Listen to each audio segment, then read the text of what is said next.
চাতক পাখির মতো যেন তাকিয়েছিলেন বিনিয়োগকারীরা। ডক্টর ইউনূস আসবেন, তার দুর্দান্ত মাথার খেল দেখিয়ে তুড়ি মেরে সারিয়ে তুলবেন শেয়ার বাজারকে। হাসি ফুটবে বিনিয়োগকারীদের মুখে।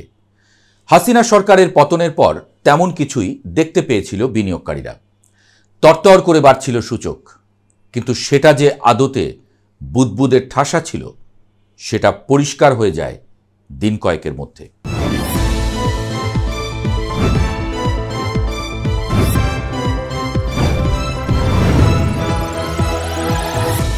চলতি বছরের অর্থাৎ 2025-এর শুরুর দিকের ঘটনা।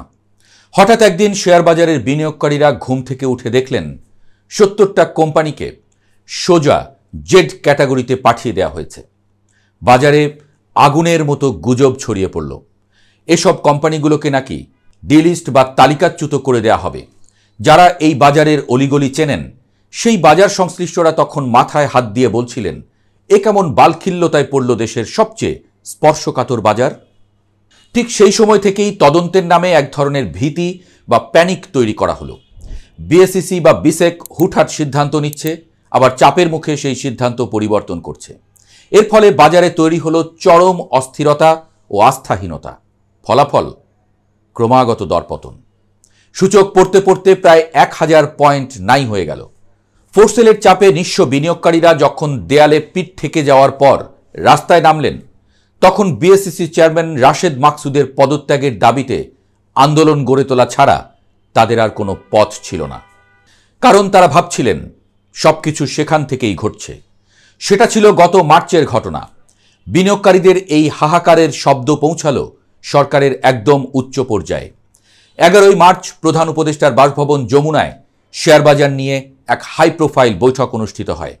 বৈঠকের মধ্যমণি ছিলেন খোদ প্রধান উপদেষ্টা, নোবেলজয়ী অর্থনীতিবিদ ডক্টর মোহাম্মদ ইউনূস। তার সঙ্গে ছিলেন অর্থ মন্ত্রণালয় সম্পর্কিত বিশেষ সহকারী আনিসুজ্জামান চৌধুরী, অর্থ উপদেষ্টা সালেউদ্দিন আহমদ এবং অবশ্যই বিএসইসির চেয়ারম্যান রাশেদ মাকসুদ। বাজারে জোর গুঞ্জন, খন্দকার রাশেদ মাকসুদ সরকারের এক প্রভাবশালী ব্যক্তির ভাগ্নি জামাই। বিনিয়োগকারীদের অভিযোগ, এই আত্মীয়তার জোরেই পূর্ব অভিজ্ঞতা না থাকা সত্ত্বেও এবং তুমুল আন্দোলনের মুখেও সরকার তাকে সরায়নি। যাই হোক, যমুনার সেই বৈঠকে ডক্টর ইউনূস শেয়ার বাজারের উন্নয়নে 5টি সুনির্দিষ্ট নির্দেশনা দিয়েছিলেন। নির্দেশনাগুলো কি? 1. সরকারের মালিকানায় থাকা লাভজনক বহুজাতিক কোম্পানিগুলোকে পুঁজিবাজারে আনা। 2. বেসরকারি খাতের দেশীয় বড় কর্পোরেট কোম্পানিগুলোকে তালিকাভুক্তিতে উৎসাহিত করা। 3. স্বার্থান্বেষী মহলের কারসাজি রুখতে বিদেশি বিশেষজ্ঞদের নিয়ে এসে 3 মাসের মধ্যে বাজার সংস্কার করা। 4. অনিয়মের সঙ্গে জড়িতদের বিরুদ্ধে কঠোর ব্যবস্থা গ্রহণ। 5. ব্যাংক ঋণের নির্ভরতা কমিয়ে বড় প্রতিষ্ঠানগুলোকে শেয়ার বাজার থেকে তহবিল সংগ্রহে আগ্রহী করা। নির্দেশনাগুলো চমৎকার, কিন্তু বাস্তবতা হলো এর একটিও বাস্তবায়িত হয়নি। সেই সময়ে বাজার স্থিতিশীল করতে আইসিবিকে 3000 কোটি টাকা দেয়া হয়েছিল। অভিযোগ আছে আইসিবি সেই টাকা দিয়ে বাজারে সাপোর্ট দেওয়ার বদলে নিজেদের অনিয়ম ঢাকতে এবং পুরনো ঋণ পরিশোধ করতেই ব্যস্ত ছিল। কোনো কিছুই যে আদতে কাজ করেনি তার প্রমাণ দিচ্ছে খোদ বাজারের পরিসংখ্যান। সেন্ট্রাল ডিপোজিটরি বাংলাদেশের তথ্যমতে গত 6 মাসে বেনিফিশিয়ারি ওনার্স বা বিও হিসাবধারীর সংখ্যা 16,90,000 থেকে কমে দাঁড়িয়েছে 16,33,000-এ। সোজা কথায় গত 6 মাসে পুঁজিবাজার থেকে 57,000 বিনিয়োগকারী তাদের হিসাব বন্ধ করে চলে গেছেন, আর যারা আছেন তাদের মধ্যে 3,63,000 বিও হিসাব এখন শূন্য। শুধু দেশিরা না, বিদেশিরাও পালাচ্ছেন। গত 6 মাসে দেশের পুঁজিবাজার ছেড়েছেন প্রায় 3,000 বিদেশি বিনিয়োগকারী। বাজার মূলধন বা মার্কেট ক্যাপের দিকে তাকালে বুকটা ছ্যাত করে উঠবে। হাসিনা সরকারের পতনের আগে 2023 সালের নভেম্বরে মার্কেট ভ্যালু ছিল 4,55,000 কোটি টাকা। 24-এর জুলাই আন্দোলনের উত্তাল সময়েও তা ছিল 3,67,000 কোটি টাকা, আর এখন সেটা নেমে এসেছে 2,87,000 কোটিতে। চোখের পলকে গত 1 মাসে বাজার মূলধন নাই হয়ে গেছে প্রায় 28,000 কোটি টাকা। এদিকে খন্দকার রাশেদ মাকসুদের নেতৃত্বে নতুন কমিশন দায়িত্ব নেয়ার পর টাস্ক ফোর্স গঠন করা হয়েছিল।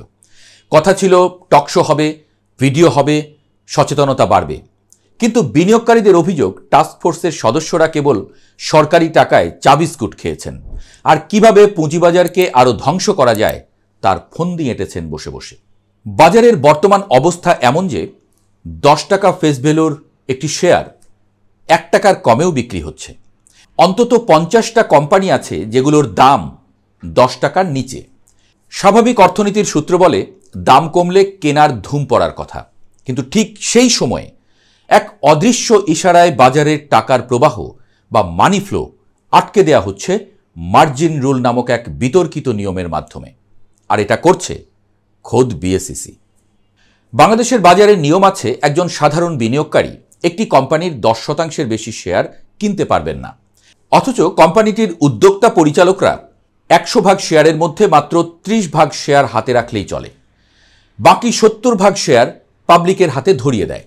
যেহেতু লাভ হলে পরিচালকরা পান 100 টাকার মধ্যে মাত্র 30 টাকা, তাই তাদের কোম্পানির প্রতি দরদ থাকে না। তারা ইচ্ছে করে লস দেখায়, ডিভিডেন্ড দেয় না, কিন্তু নিজেদের বেতন ভাতা ঠিকই নেয়। এসব অনিয়ম নিয়ে টাস্কফোর্সের কোনো মাথা ব্যথা নেই। তাদের মাথা ব্যথা কেবল সাধারণ বিনিয়োগকারীদের আটকানো নিয়ে। কারণ বাজারে এমন অনেক কোম্পানি আছে যাদের উদ্যোক্তা পরিচালকরা ওই 30% শেয়ারও রাখেননি, বিক্রি করে দিয়েছেন, মাত্র 2% হাতে নিয়ে বসে আছেন।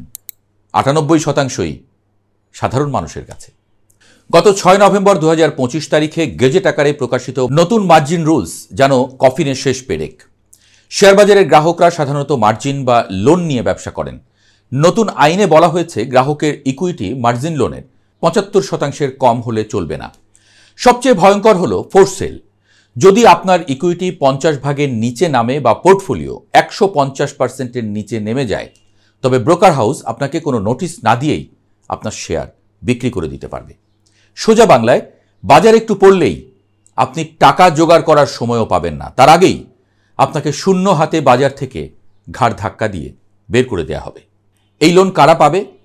এখানেও আছে চরম বৈষম্য। যাদের 5 লাখ টাকা নেই তারা লোন পাবেন না।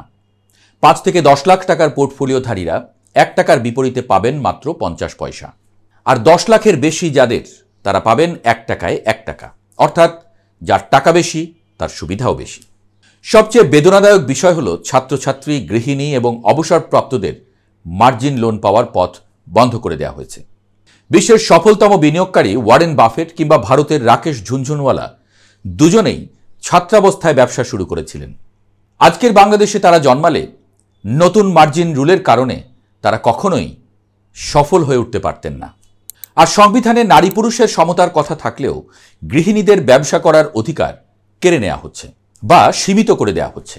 আর অবসরপ্রাপ্ত মানুষ যারা শেষ বয়সে একটু হালাল ব্যবসার খোঁজ করেন, তাদের পথরুদ্ধ বা সীমিত। অথচ পাশের দেশ ভারতে দেখেন, চিত্র সম্পূর্ণ ভিন্ন। সেখানে জিরোধার গ্রাহকের 100 টাকার বিপরীতে 200 থেকে 300 টাকা লোন দেয়। আইসিআইসিআই ডাইরেক্ট দেয় 300 থেকে 400 টাকা পর্যন্ত।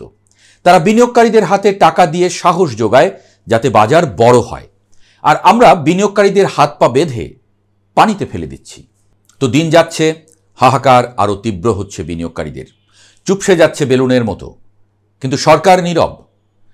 আবারও তারা তাকিয়ে আছে সেই চাতকের মতো, কবে কে এসে বিনিয়োগকারীদের কথা ভাববে। বোকা বিনিয়োগকারীদের আসলে হুঁশ হবে না কোনো কালেই।